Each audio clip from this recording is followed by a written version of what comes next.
नमस्कार दोस्तों, नवभारत टाइम्स में आपका स्वागत है। आज हमारे साथ मौजूद हैं एक ऐसी शख्सियत जिनके बारे में कहा जाता है कि बस नाम ही काफ़ी है। हर दिल अजीज कलाकार नवाजुद्दीन सिद्दीकी। स्वागत है सर, बहुत thank you sir, thank you very much. तो सर बहुत बहुत बधाई हो कि आपकी नई फिल्म आने वाली है, रोतू का राज। फिल्म का ट्रेलर काफ़ी पसंद किया जा रहा है। सर सबसे पहले अपने किरदार के बारे में बताएं फिल्म के। मेरा किरदार है सर, मैं इसमें बना हूँ एसएचओ नेगी, और जो गांव है वो रोहतू की बेली है। वहाँ पे एक मर्डर होता है जहाँ पे कोई क्राइम नहीं था। वहाँ पे अचानक से जब ये इन्फॉर्मेशन मिलती है तो हरकत में आने के बजाय ये लगता है उनको, यार ये तो बहुत लंबा चौड़ा काम बैठ गया, क्योंकि आदत नहीं थी ना। तो धीरे धीरे उस मर्डर मिस्ट्री को कैसे सॉल्व करते हैं, इस चीज़ के ऊपर पूरी कहानी है। तो नवाज भाई, हमने देखा कि आप कई बार वर्दी वाले किरदारों में नजर आए हैं इससे पहले भी। तो क्या कुछ एक अलग तरीके की फीलिंग आती है जब आप वर्दी में होते हैं पर्दे पर? डेफिनेटली वर्दी कम मीन्स एक ऐसी चीज़ होती है, वर्दी हो या कॉस्ट्यूम, किसी भी कैरेक्टर की जब आप पे वर्दी पड़ती है तो आई थिंक वो कैरेक्टर, आप कैरेक्टर में ना बहुत कैरेक्टर के करीब आने लगते हैं। जैसे जब मैं हड्डी कर रहा था, जब मैं वो पहनता था, साड़ी पहनता था, तो मुझे खुद ब खुद जो है ना हेल्प करती थी अपने कैरेक्टर के नज़दीक जाने के लिए। और ऑफ कोर्स ये चूँकि पुलिस की जो वर्दी होती है वो बहुत अथॉरिटी लिए वो होती है, तो वो अथॉरिटी आ ही जाती है। बट उस अथॉरिटी को कैसे प्रेजेंट करना है, ये नहीं कि भाई मैं आपको सबको मैं बैंड बजा दूंगा, ये कर दूंगा। अकॉर्डिंग टू कैरेक्टर ये वर्दी बहुत कुछ देती है। आपने बात की अभी हड्डी की, बहुत कमाल का किरदार प्ले किया आपने उसके अंदर। तो मतलब जब हम कोई ऐसा इस तरीके का एक लीक से हट के किरदार कर रहे होते हैं तो हमारे मन में कोई चल रहा होता है कि कभी मन में आता है कि मतलब उसको थोड़ी थोड़ी इंस्पिरेशन लेते हैं, कुछ ऐसा था? मुझे लगता है कि हर इंसान के अंदर ना हज़ारों किरदार होते हैं। एक फीमेल भी होती है, एक बच्चा भी होता है, एक खूंखार आदमी भी होता है। और थैंक गॉड, क्योंकि एज एन एक्टर हमें वो ब्लेसिंग मिली है ऊपर वाले की, कि हमें टैप करने का, उसको डिस्कवर करने का मौका मिलता है। तो इस लिहाज से जो है ना, अलग अलग किरदार जब करते हैं तो, और जो अपने अंदर से निकालते हैं हम लोग, तो वो बहुत ही फैसिनेटिंग है, बहुत ही इंटरेस्टिंग है। जी। तो नवाज भाई, अभी आपकी फिल्में तो लगातार आ रही हैं, लेकिन काफ़ी अरसे से कोई बड़े पर्दे पे कोई एक बड़ी फिल्म को आपके फैंस मिस कर रहे हैं। तो आप भी ऐसा कुछ महसूस कर रहे हैं? नहीं, मेरा कोई ऐसा लगाव वैसा है नहीं है। जहाँ पे जो फ़िल्म आए, हमें मेरा देखिए, मेरा हम लोगों का काम क्या होता है एक्टर का, जब तक वो प्रोसेस है, फ़िल्म मेकिंग जब तक हो रही तब तक बहुत इंटरेस्ट होता है। ये डिपेंड फिर करता है उनके ऊपर, जी प्रोड्यूसर, डिस्ट्रीब्यूटर के ऊपर, इस फ़िल्म को कहाँ पे रिलीज़ करना है, कैसे करना है, यही है। जी मेरे को ऐसा कोई शौक नहीं, मेरा काम वहीं तक ख़त्म हो जाता है जहाँ मेरा किरदार ख़त्म होता है। जी। आजकल अभी मौजूदा सिनेमा के दौर की बात करें तो सीक्वल्स का बहुत दौर चल रहा है, खासकर मतलब जो पहली हिट फिल्में रही हैं उनके सीक्वल एक के बाद एक अनाउंस हो रहे हैं, आ रहे हैं। तो अगर आपको कोई ऐसा मौका मिले तो आप कौन सी फिल्म का सीक्वल आप चाहेंगे कि आपकी फिल्म का आए? मेरा ऐसा कोई शौक तो है नहीं कि भाई कोई लोग, अगर आप बोल रहे हैं तो ऑफ कोर्स मैं चाहता हूँ कि रमन राघव का सीक्वल हो, ठाकरे का सीक्वल हो। जी। बड़ा साहब ठाकरे का जो रोल किया था मैंने, उनका सीक्वल हो, वो अच्छा लगेगा।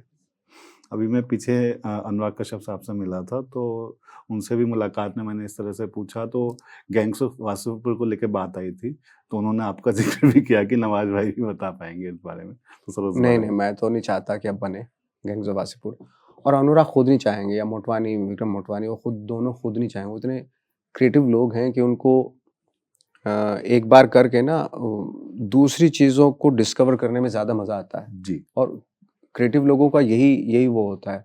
वो धंधेबाज लोग तो है नहीं, है ना?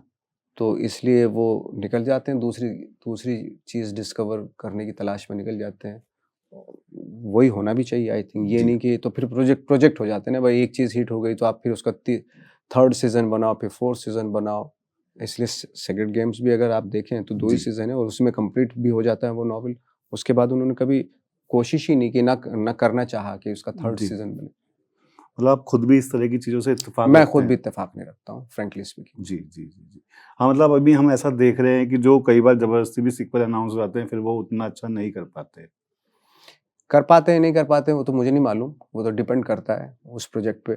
बट हमारा पर्टिकुलर अगर देखा जाए, मेरा जी, बिल्कुल भी जी। मन नहीं होता। जी, जी, जी।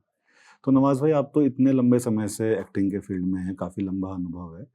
तो आपने मतलब अब जैसे ये ओटीटी का अपने चरम पे है, कोविड के दौरान ओटीटी ने बहुत अच्छा ग्रो किया और अभी भी अच्छा चल रहा है। तो आप मतलब एक सिनेमा जो बड़े पर्दे का सिनेमा था और ओटीटी में दोनों जगह आपने काम किया, तो दोनों जगह में आप कुछ एक खास बदलाव महसूस करते हैं?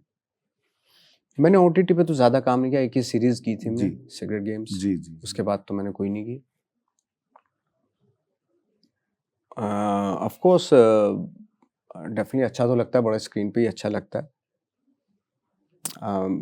बट ये भी है कि आप ज़्यादा लोग ओटीटी पे देख लेते हैं उस तरह के सिनेमा, क्योंकि उसमें कोई टाइम की कोई लिमिटेशन नहीं होती कि इस टाइम से इस टाइम तक ही लगेगी फिल्म।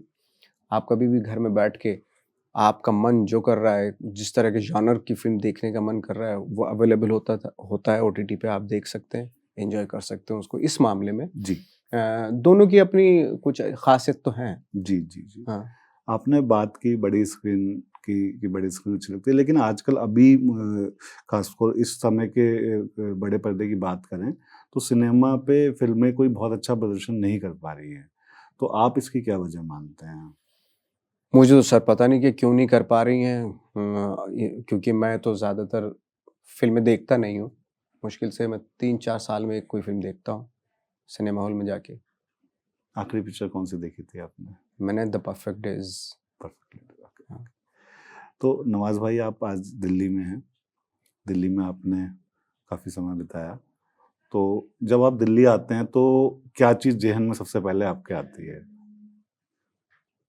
सबसे पहले मुझे नाथू स्वीट्स याद आती है, बंगाली मार्केट में, जी, उसके छोले-भटूरे, फ्रैंकली स्पीकिंग वो याद आता है, और निज़ामुद्दीन की बिरयानी याद आती है। तो मेरा मन करता है जाके खाऊँ, बट कभी-कभी मिस हो जाती हैं वो सारी चीज़ें। जी। कोई दिल्ली में जैसे आप एनएसडी में जब थे, तो उन दिनों का कोई वाक़या आप अपने चाहने वालों के साथ साझा करना चाहें? सर 1000 वाक़या हैं, कौन-सा वाक़या, किस तरह का वाक़या पेश करूँ बताइए आप? जो आपको याद रह गया हो, सबसे ज़्यादा दिलचस्प हो और आपको लगे कि मतलब लोग इसे पसंद करेंगे?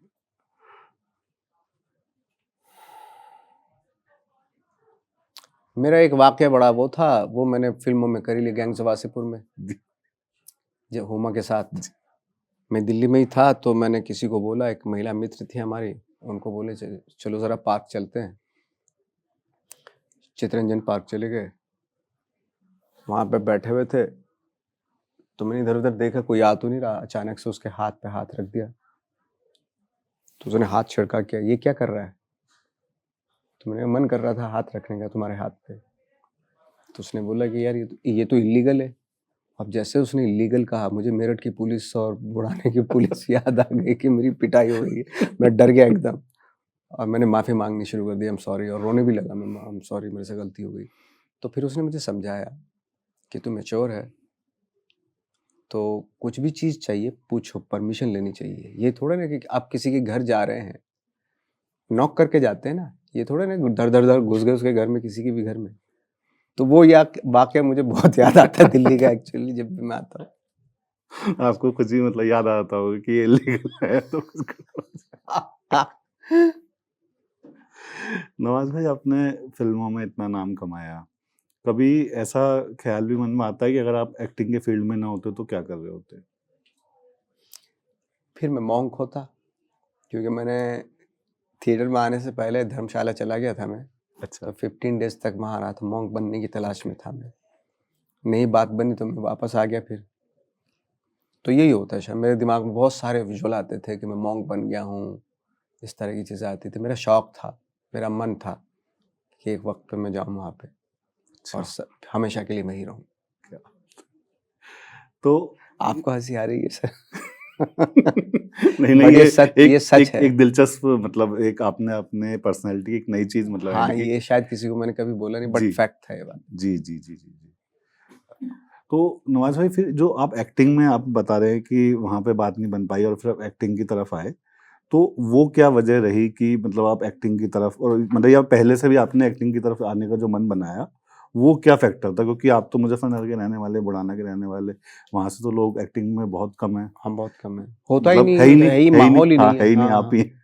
हाँ, आप तो तो जानते हैं। तो वो क्या फैक्टर है, वो जानना है मुझे। एक्चुअली मैं जब तक वहाँ था तब तक तो मेरे ख़्याल में नहीं आया था कि जी। मैं जाऊँगा। बट बाहर निकलने के बाद जो है ना, मैं जैसे आवारा घूम रहा था तो किसी ने मुझे थिएटर दिखा दिया। जब मैंने थिएटर देखा, मैंने कहा यार ये चीज़ कमाल की है। स्टेज पे एक्टर है और यहाँ ऑडियंस बैठी है, वो अच्छा करता है तो एप्रिशिएट करते हैं, बुरा करता है तो हूट करते हैं। और ये अगर करूँगा तो मैं पूरी ज़िंदगी बोर नहीं हो सकता उससे। बाकी चीज़ों से मैं बोर हो गया था एक्चुअली। मैं जॉब भी करता था, उसमें भी बोर हो गया था। तो मैंने ये किया जा सकता है पूरी ज़िंदगी के लिए। तो मैंने सारी चीज़ें छोड़ के जो है, वो जो केमिस्ट्री नज़र आए ना मुझे थिएटर के, मतलब एक्टर की और ऑडियंस की, कि उसके साथ-साथ रोते भी हैं, हँसते भी हैं, सैड भी होते हैं, सब कुछ उसके साथ चलता है। तो इससे फ़ैसिनेट होके ना मैं इस फ़ील्ड में आया एक्चुअली। तो नवाज़ भाई, जैसे आप तो हमारे क्षेत्र से ही हैं, तो उधर एक चीज़ आपने देखी होगी कि जब आप कोई बड़े आदमी बन जाते हैं हुँ। और अपने क्षेत्र में जाते हैं, तो एक रोला ही अलग होता है।